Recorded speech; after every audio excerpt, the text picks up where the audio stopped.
Hi, everyone, and welcome to this week's episode of Rock Your Shine After You've Been Cracked Wide Open. Today, I have a special guest with us that has just an incredible story of strength and resilience. I have with me Melanie Brooks. Melanie is a writer, a teacher, and a mother living in Nashua, New Hampshire. She currently teaches professional writing at Northeastern University in Boston, Mass., and creative writing in the MFA program at Bay Path University in Longmeadow, Massachusetts. She completed her MFA in creative nonfiction through the Stonecrows Creative Writing Program at the University of Southern Maine, and she is currently completing a certificate in narrative medicine at Columbia University. Melanie, welcome to the show. Thank you so much, Susan. I'm so glad to be here. I told you, when Melanie and I had an opportunity to talk before the recording, and I have been really holding her story since I had the opportunity to read her book that is coming out in September. And this story is so rich, and there is so much to talk about that we've really had to narrow it down. But let me set the stage. Or actually, you know what, Melanie? Why don't you set the stage for us and the premise of your book and the title of your book, please? So my book is called A Hard Silence. One daughter remaps family, grief, and faith when HIV/AIDS changes it all. My story begins in 1985 when my father was infected with HIV after undergoing open heart surgery. And as you know, the 1985 was right at the height of the AIDS pandemic, and we were still living in a world that was afraid of this disease. There was a lot of mystery surrounding this disease. And, my father, who was a renowned surgeon and kind of at the height of the medical field, himself believed that he would die within months, because that's what we were seeing with everyone at the time. They were finding out they were ill and they were dying very quickly soon after. And so, fearing kind of the stigma and hoping to maintain some semblance of normalcy for our family in the midst of all of this, my father decided that his illness would be a secret. He didn't anticipate that he would live for another 10 years, but he did. And which was pretty unusual at that time, wasn't it? Well, it was, but I think it was also because most people were not finding out that they were infected with HIV at the moment of infection. For most people, they'd probably been living with the disease for years, and didn't, were only finding out once they, kind of developed symptoms and started, feeling the effects of it. So for my dad, he expected that would be his trajectory as well, but he lived for another 10 years. And that secret was a family secret that we kept for most of that 10-year period, right up until the year that he died. So from the time that I was 13 until I was 23, we were living this family secret and carrying the silence of this devastating illness and diagnosis and trajectory, because at that time HIV was an AIDS it was a death sentence. And so the story itself, the book itself, is kind of unpacking the experience of living that 10-year period, but also kind of the way that I carried that silence and grief well beyond my father's death, and figuring out how to journey back, unpack those experiences, and also, recognizing the impact and understanding of who I became as a result. Yeah, so let's unpack this a little bit, because there were so many things happening simultaneously, during this time. We didn't know anything about AIDS when it erupted, and it was called the gay disease, right? That at the point so that's why there was so much secrecy, because you guys were also, and I know I read this in your book, that you were practicing Christians, you were Catholic. No, we were more in an evangelical Protestant community. Oh, okay. Sorry about that. I was No Catholic. So, because that was a huge piece of it. It was the stigma. There was so much stigma around this disease, and that it was God's wrath on the gay community, right? I mean, so this was such a devastating time in so many people's lives, certainly because the gay community was so ostracized. Now, here you are, you've got this father, he has this prominent position in the community, I'm guessing that your family was affluent, given what your father did as an Yes. occupation. And you were in this very Christian world. You were also living in Canada at the time, correct? Yes. Because this was, I mean, and I read about this, that it was one of the biggest public health disasters ever with this Yes. contaminated blood. Your father has a heart attack, right? I mean, that's what sort of started the snowball effect. And then he needed open heart surgery. He gets contaminated blood. And how long after that contamination did he learn that his blood was It infected? was 8 months later. Eight Eight months later. months. Mhm. You're 13 years old. You've got two brothers. Three. Tell us, oh, you've got three brothers. Okay, tell us about your siblings and where you fell in the lineup.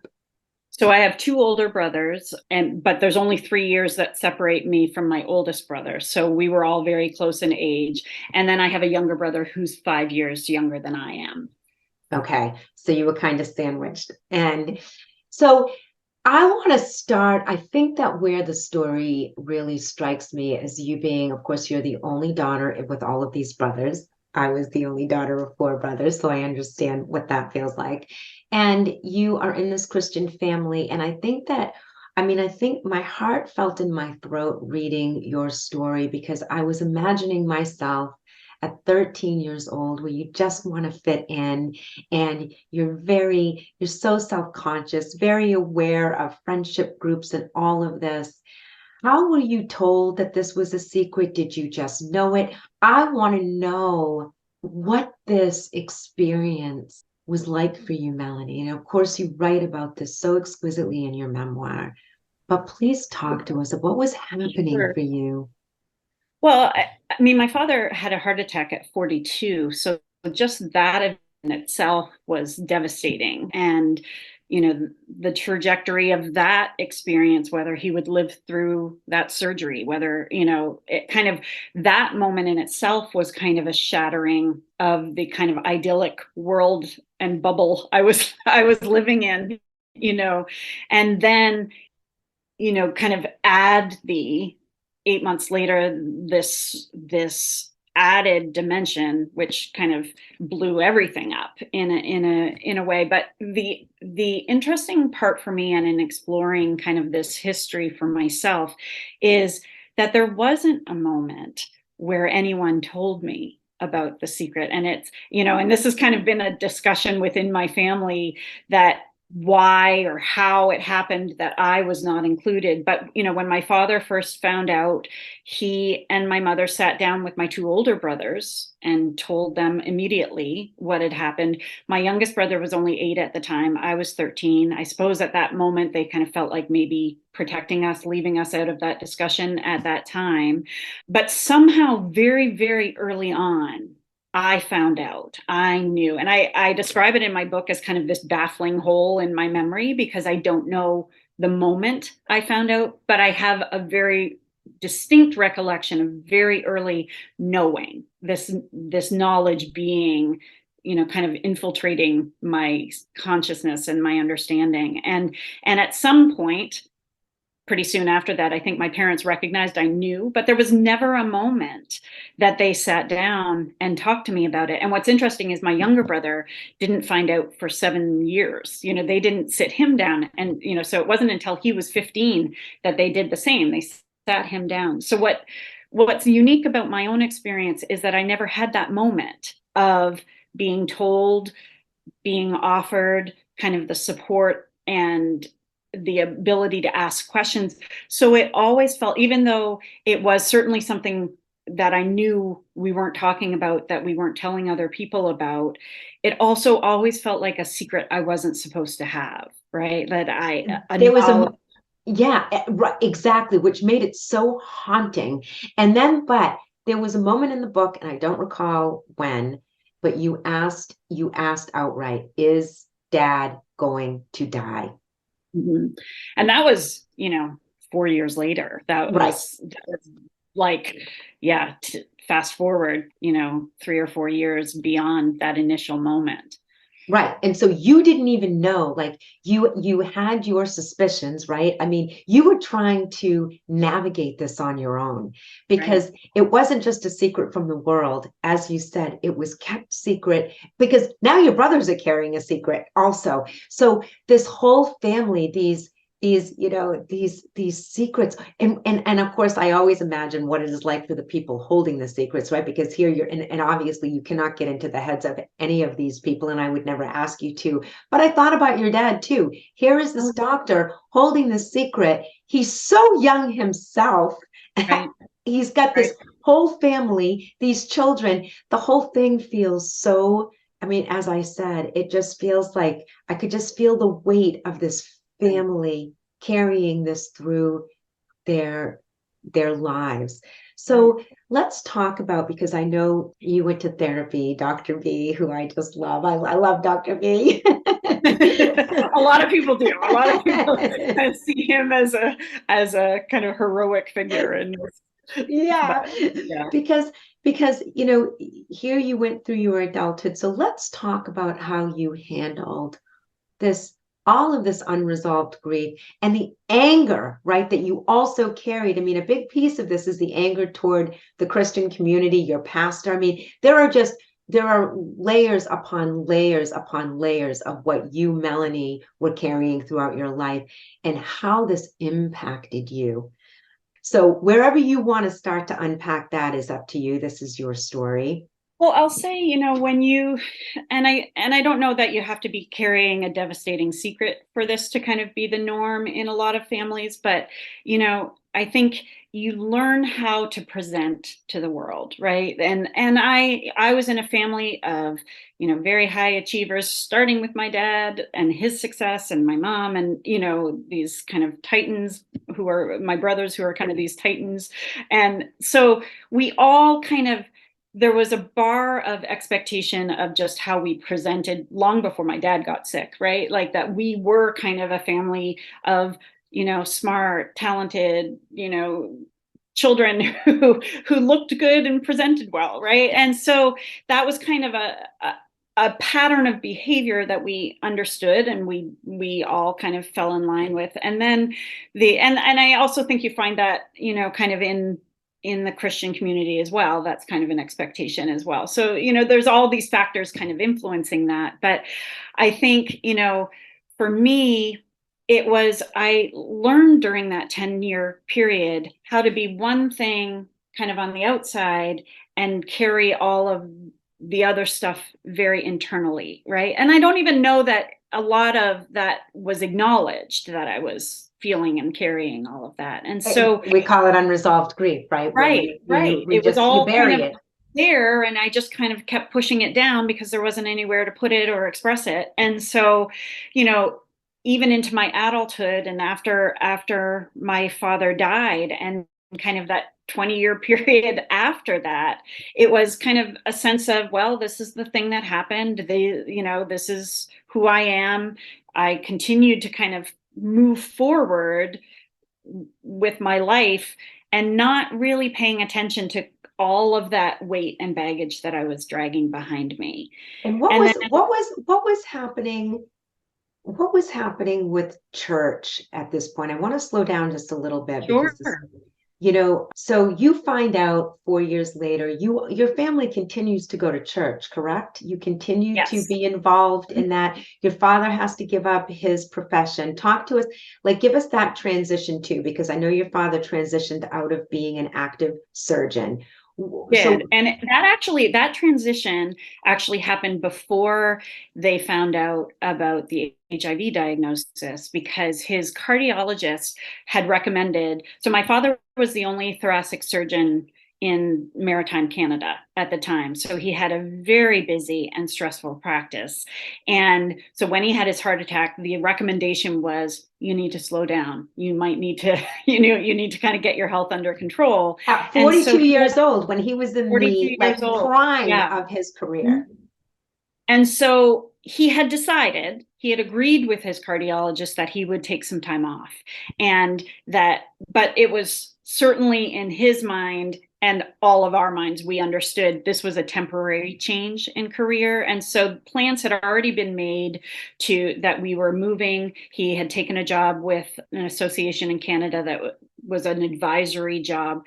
And so we were moving. That plan was already in place. And then, 10 days before that move, they got the devastating diagnosis. And so it went from this is a temporary change, a temporary move, a temporary relocation to Permanent. he will not, yeah, he will not be going back to that. I mean, he never felt like he could ever, practice medicine again.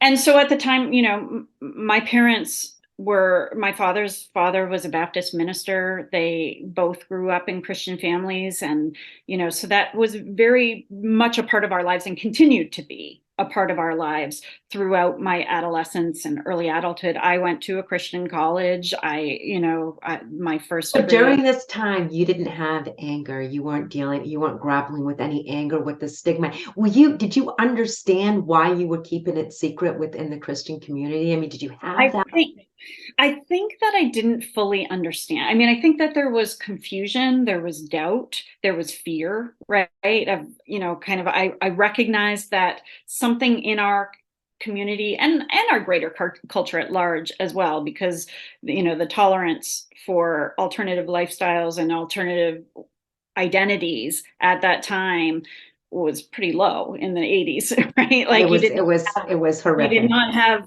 did not have marginalized communities feeling comfortable being themselves. And so, I think I understood that that was even stronger within our Christian community, but I don't think I fully recognized the culpability of the Christian community at the time, right? As a teenager, I don't think I fully understood. I mean, that was the world I was in. These were the people I was friends with, and so I don't think I had a full understanding of just how much of that stigma was perpetuated by the Christian community at that time.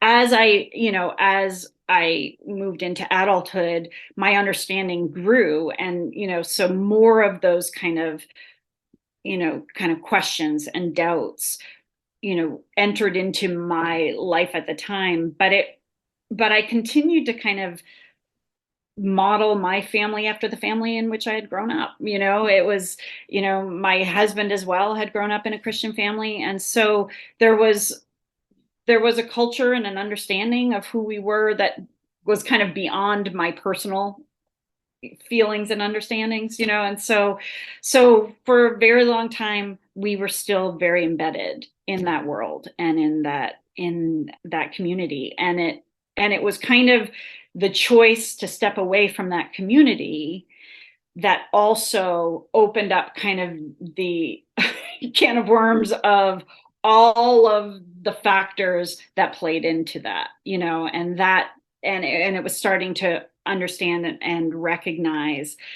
just kind of the roots of the damage that the church had done during that time.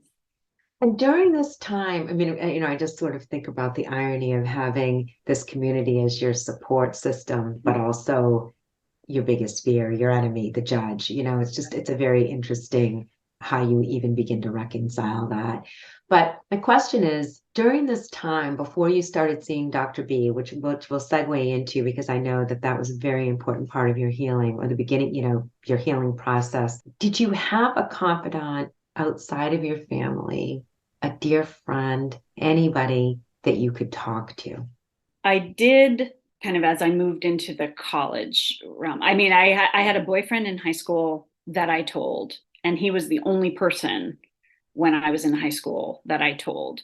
And then my best friend in high school also became my roommate in college. And the summer before we went to college, 1990, my dad, that was kind of back then there was all they called that transition from just being HIV positive to full blown AIDS, right? It was when the disease became active, and that transition happened in 1990. And so my family moved the summer I went to college back to Maritime Canada to be close to the doctor who my dad had been kind of seeing the entire time.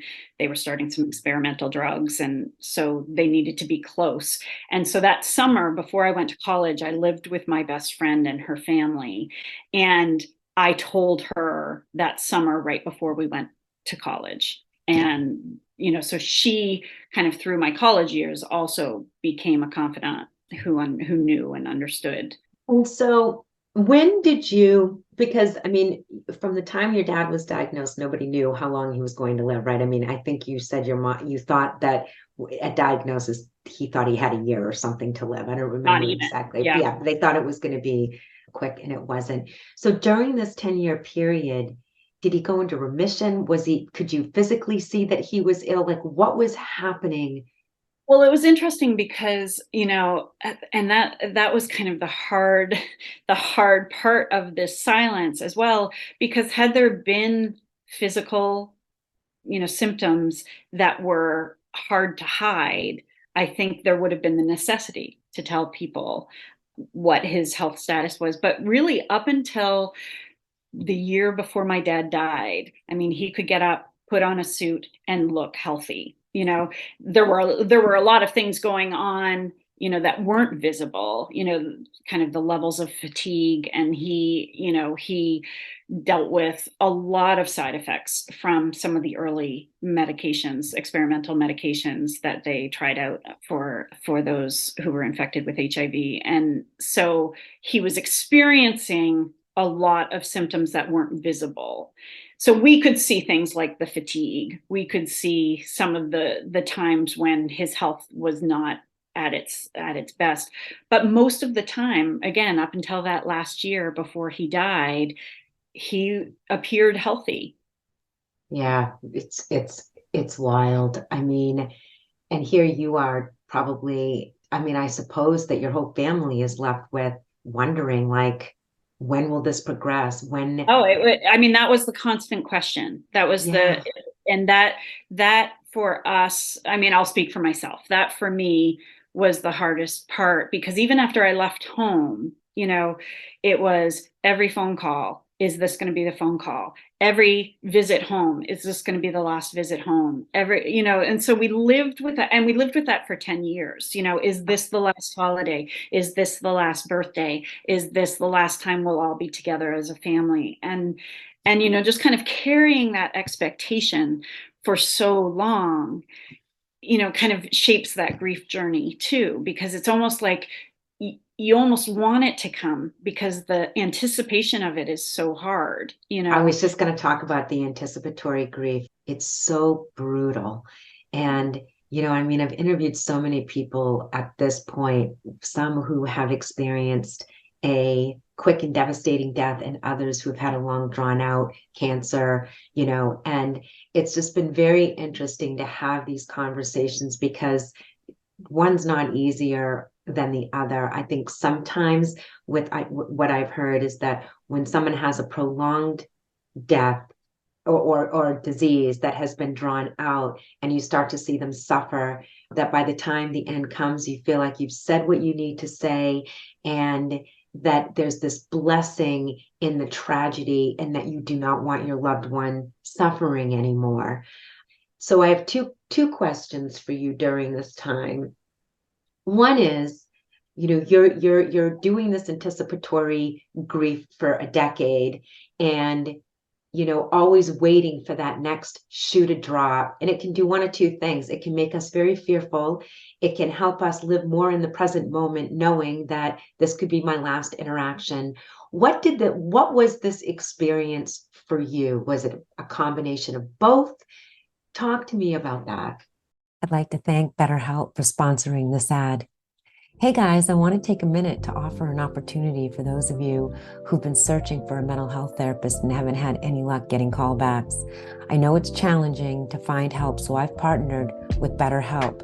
They are the world's largest therapy service, and they are 100% online.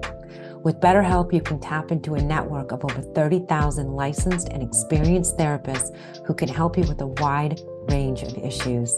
To get started, you just answer a few questions about your needs and preferences in therapy. That way, BetterHelp can match you with the right therapist from their network.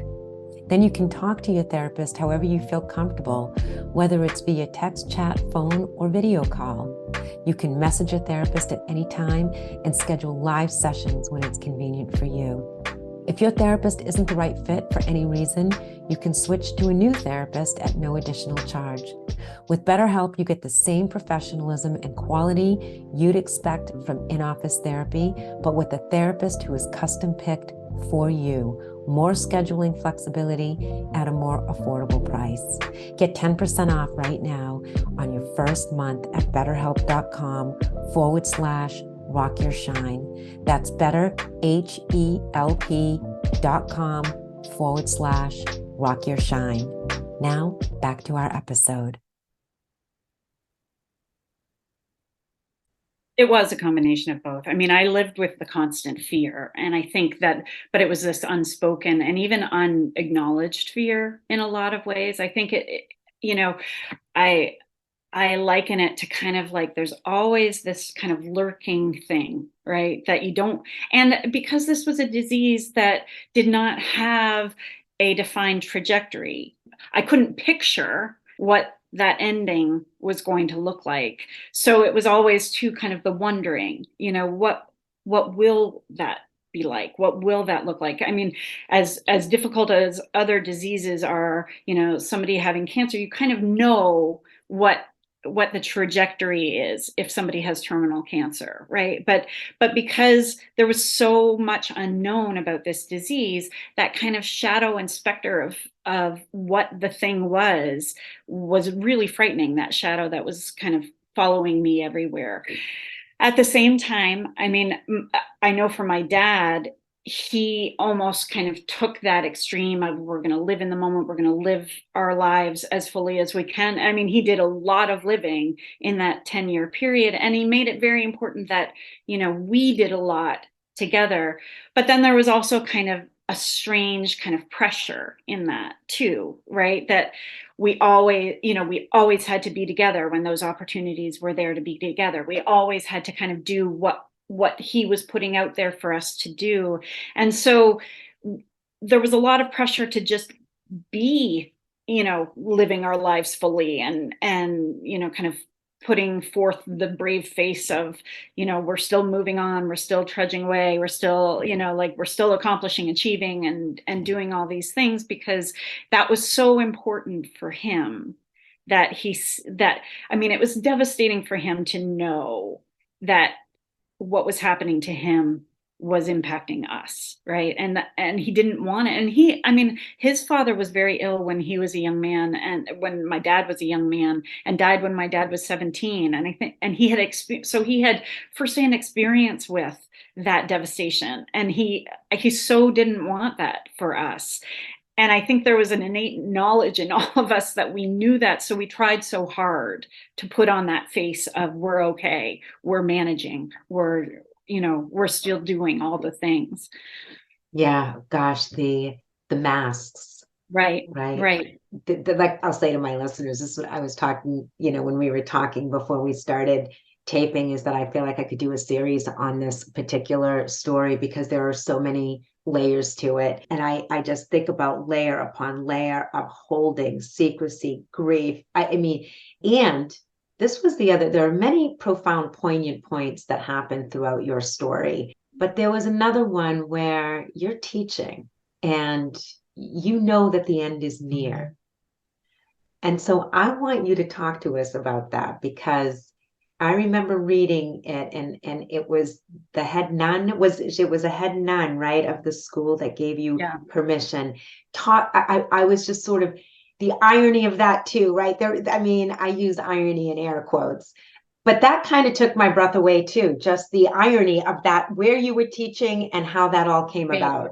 So I had gotten married in 1994 and my husband and I moved to Baltimore. So we were living away, and I was teaching at a private Catholic girls' school outside of Baltimore, Maryland. And so my father died in December of 1995, just a week and a half before Christmas. And that summer, that August, he had kind of his first, kind of the first moment of like we thought the end was then, right? Like that spring was when he started, his symptoms started and didn't dissipate. He just kind of kept getting opportunistic infection after opportunistic infection. And so, kind of that whole from that spring through that summer, there were a lot of moments of him being ill. He was hospitalized at one point, and then there was right that the middle of that August, he got very, very sick. He had pneumocystis pneumonia, which is one of the prime opportunistic infections that impact people with HIV. And we thought he was going to die then. And so we had all come home. It was this kind of rally, kind of came home. We were all kind of on a death vigil in August, and he actually recovered. And so then for a few months, he was in good enough health to be stable. He and my mom traveled a little bit. But then, kind of that early November of 1995, kind of the progression sped up. And so I had gone home for a surprise visit at American Thanksgiving, in November, and spent a weekend, with my mom and dad. And it was very clear in that visit that this was different. This was, he was actively dying at that time. It was there was an understanding then. And so I went back to, after the holiday, I went back to the school where I was teaching. And, the goal was to kind of wait, kind of get through and go back home again, go back to Nova Scotia at Christmas time. But there was a day that I was kind of, so kind of during those weeks following that Thanksgiving visit, I would call every day and get an update. And it was kind of this ongoing, where is he with his health? And I just want to mention I want to state the obvious here, but the anxiety, that hyper vigilance that you couldn't have been sleeping, you're trying to teach it's so loaded.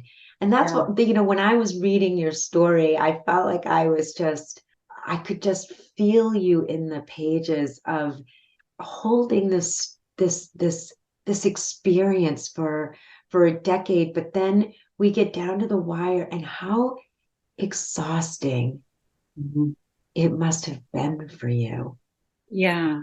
And that's kind of where it was, in that moment that you were referencing, when we were actually, because it was a private Catholic girls' school, they had weekly liturgies, and there was a liturgy, and it was all Christmas music. And I was standing in that auditorium, and just this overwhelming sensation of like, this isn't where I should be, it's time and I'm not there.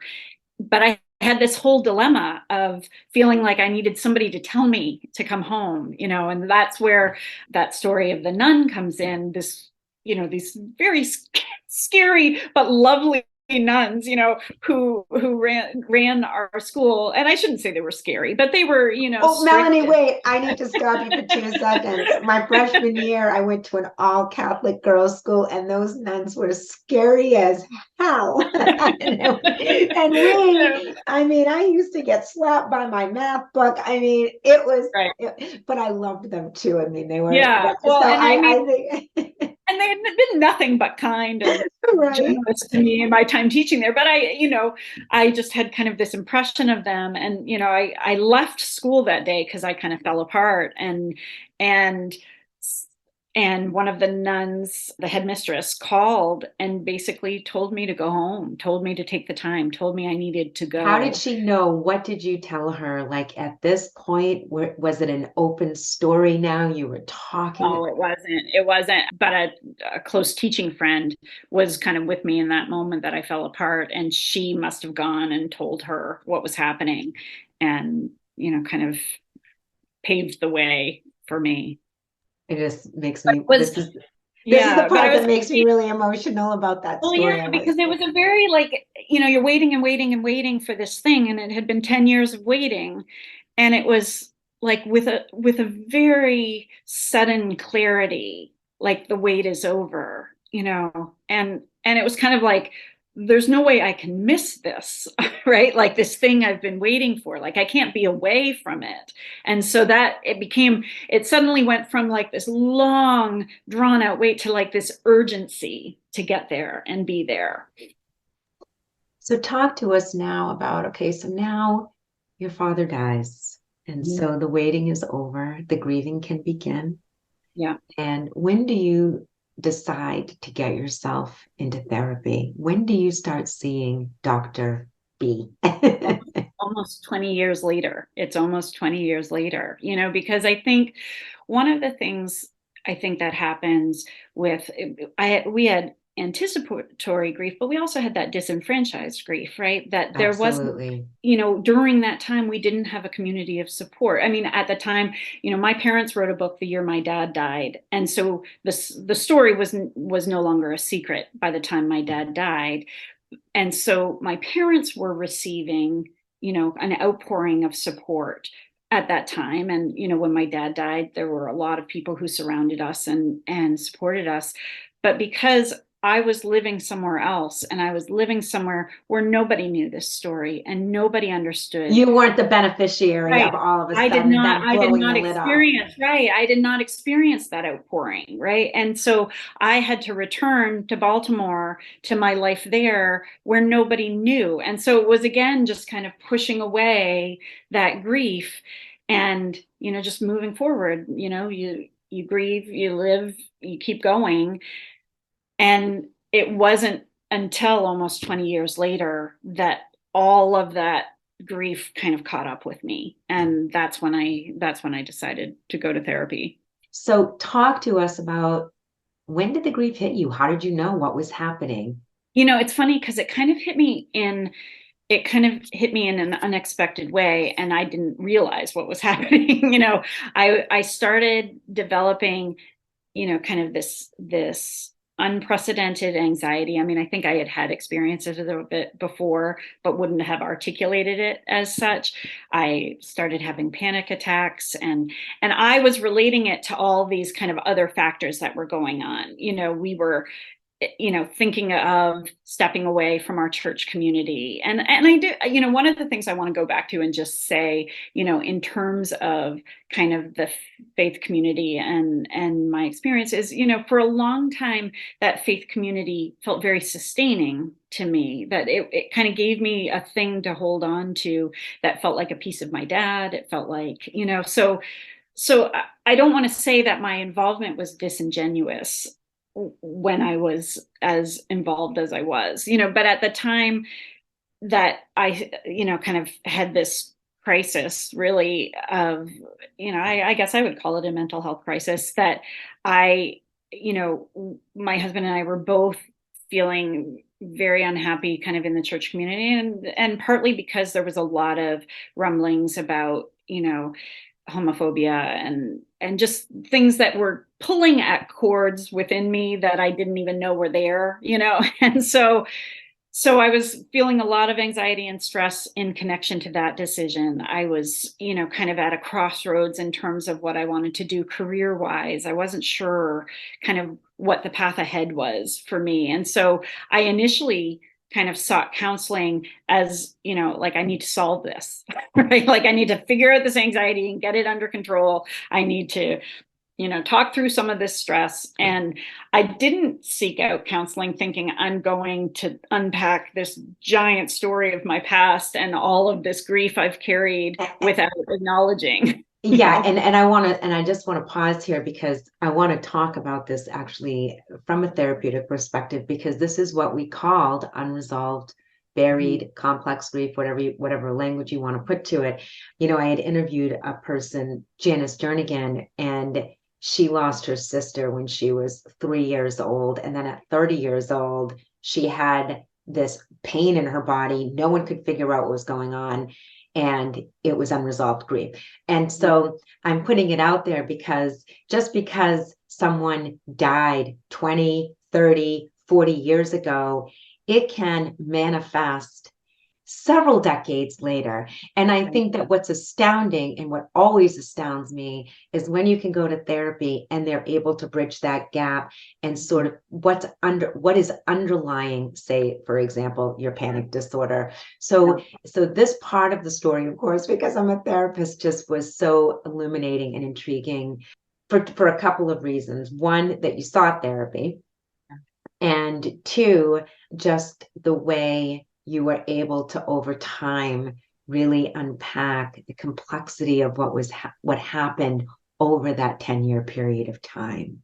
And it took a really long time to kind of get to that place where I could even start. Like there were a lot of months of therapy before any of this, kind of made its way into that And, office, and months is not a long time. If you said, hey, Sue, I Yeah, was in therapy for 10 years before I realized this, I right. would have been like, cool, at least you got Right, there. right.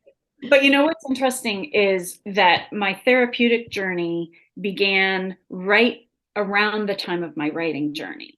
So I mean, for me, and I kind of preach this all the time when I'm talking to other memoirists, like find somewhere that you can, process what you're experiencing as you're writing. So for me, I was doing the writing at the same time as I was doing the unpacking, and it was this really interesting kind of process evolution that happened. It was, initially it was I would go and I would start to talk about these memories, and then I would start writing about these memories. And So I the writing was triggered by the therapy, not the other way around. Well, it was sort of both. I mean, it was sort of like I recognized the need to stay in therapy when the writing when the writing began. I recognized like this is not going to be a short stint. And so I think, but it was they were really happening in parallel. Amazing. It became, and I recognized, that writing became that way of helping me to process some of the things that were coming up in therapy, but then also bringing the writing in to the therapist's office and using that to process even more, and I've What was likened this. Oh, go ahead. what was your epiphany? What was your, you know, what was that sort of, I love to call it, just that light bulb moment, like, whoa, I've been carrying a lot of grief that I wasn't even aware that that's what it was. Because I'm also fascinated of what triggered the panic attacks Right. and sort of what that bridge was, if that makes Right. sense. Well, I think, it wasn't just grief. I think it was a lot of unresolved trauma as well. And, a lot of times we as writers, I know I'm sure you've talked to a lot of people, we talk about that the writing process can be re-traumatizing, right? And trauma is, just to be clear, when I talk about trauma is grief and loss, Sure. plain and simple, Right. right? I mean, Yes, with any absolutely. trauma, there is Sure. deep grief. Yes. Right. But I think for me, because at the time that everything was happening within my family, there was no acknowledgement of it in a very tangible way, right?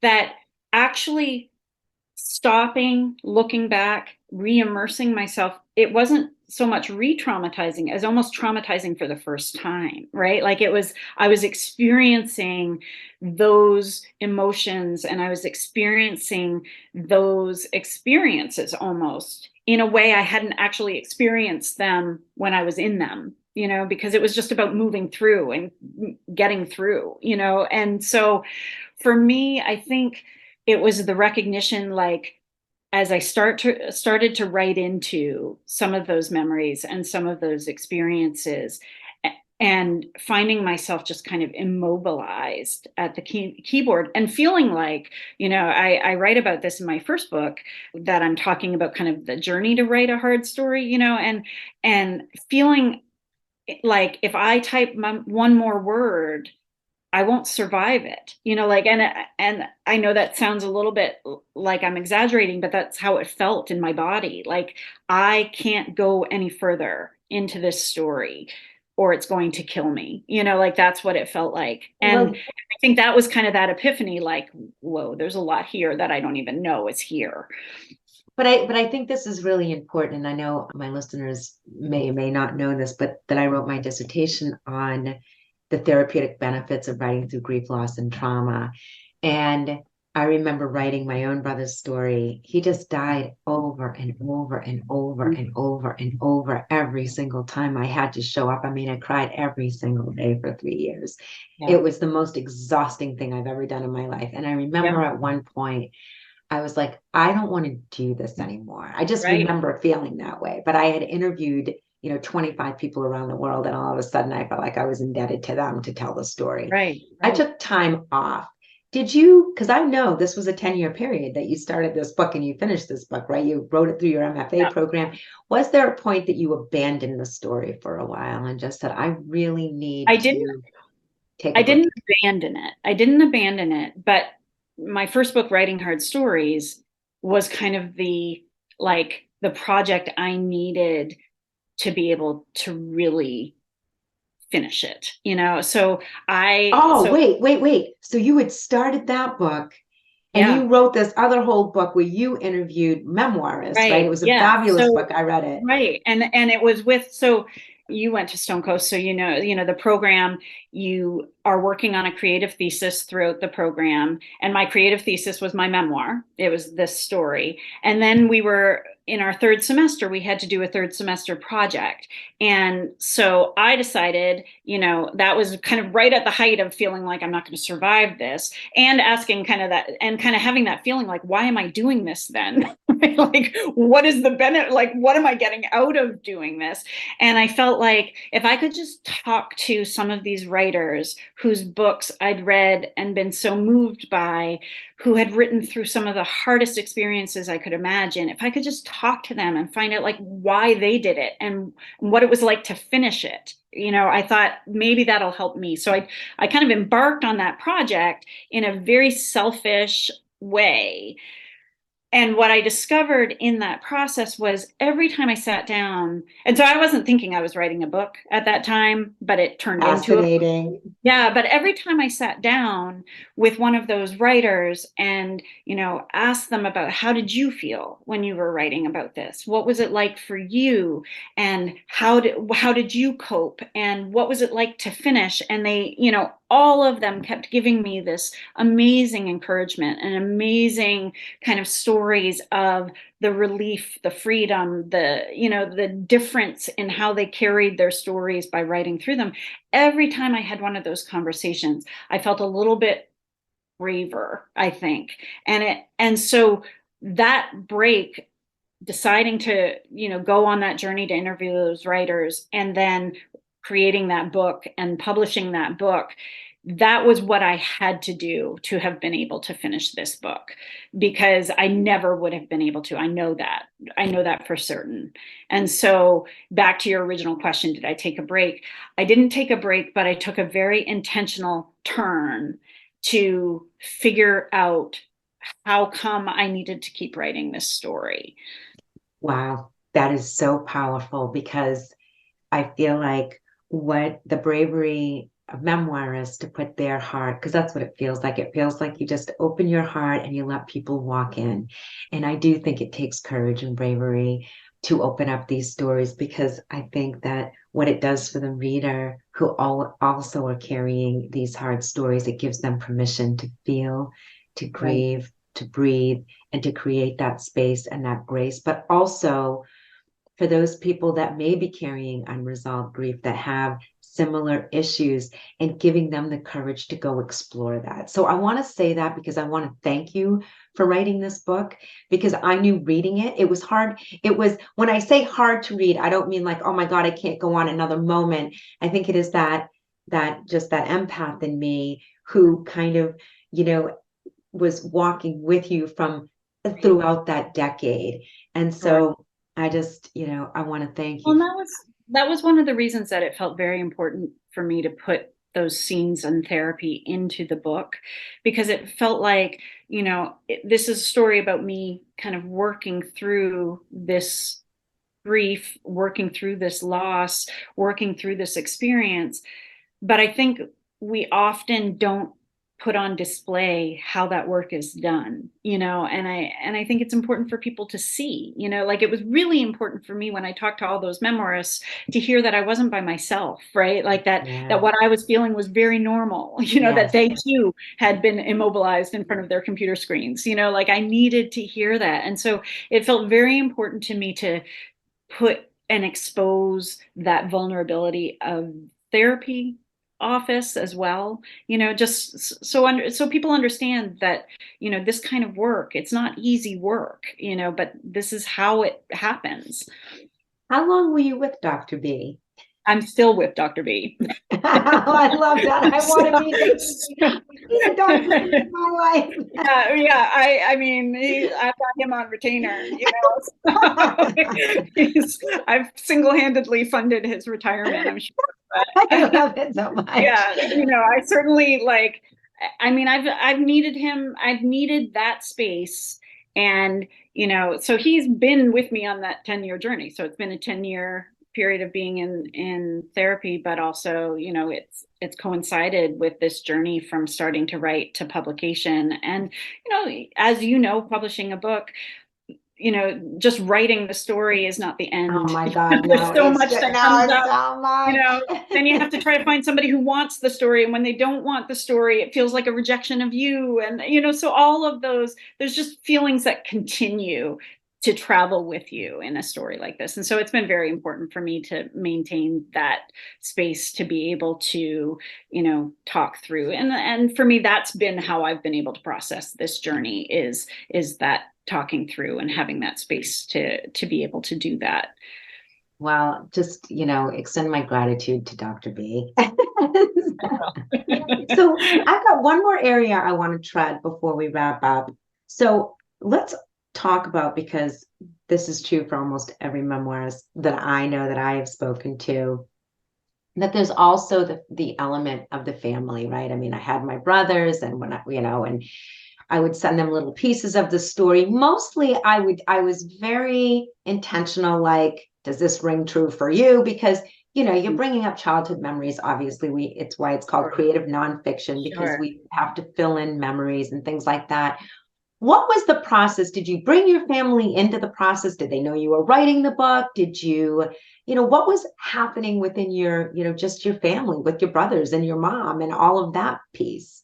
They all knew I was writing it because I was doing this MFA program. So they knew I was writing it.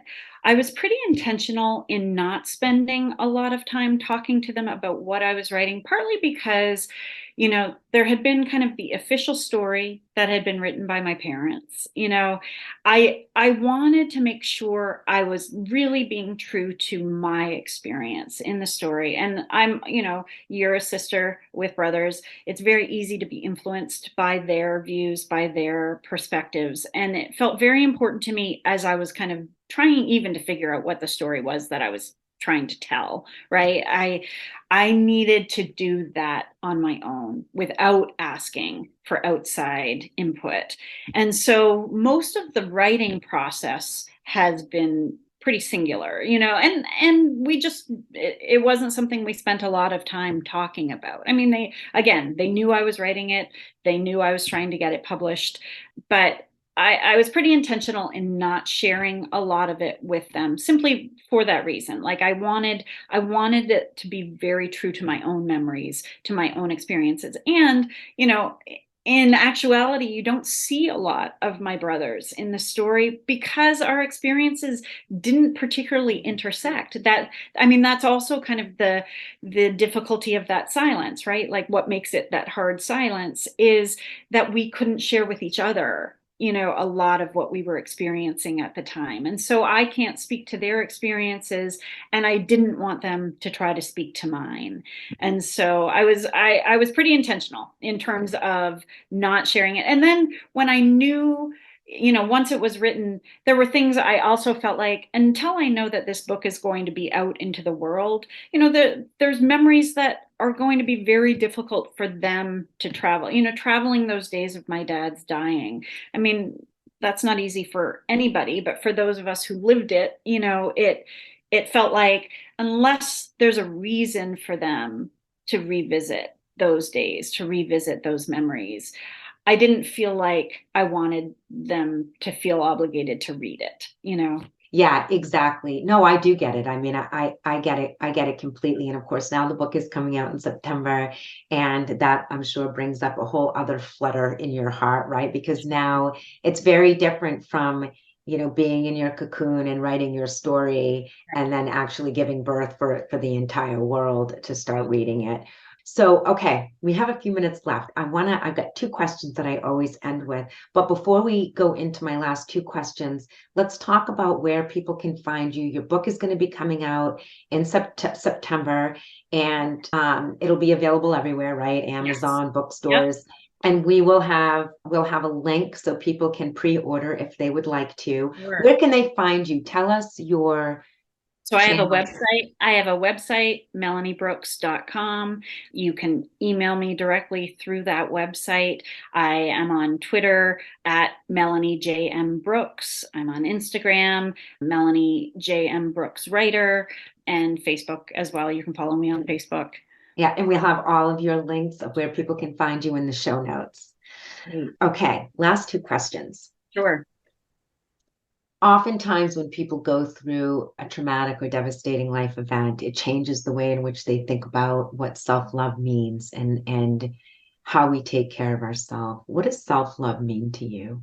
I think when I think about, you know, self-love, I needed to figure out who I was. I had kind of lived an inauthentic life in a lot of ways because I had to keep this piece of me quiet and away from view. And I think part of my reason for putting this book out into the world is to say, like, this is a very big part of me. This is what has shaped me. So part of my own self-love, I guess, or self-care has been to present this story in many ways, right? And then just, surrounding myself with people who understand the journey, who understand, the work I've done, who understand why I've done it, finding that network of support. I mean, I tell people all the time, it doesn't have to necessarily be your family. And, I'm fortunate that I have brothers and a mom who love me dearly and they want the best for me.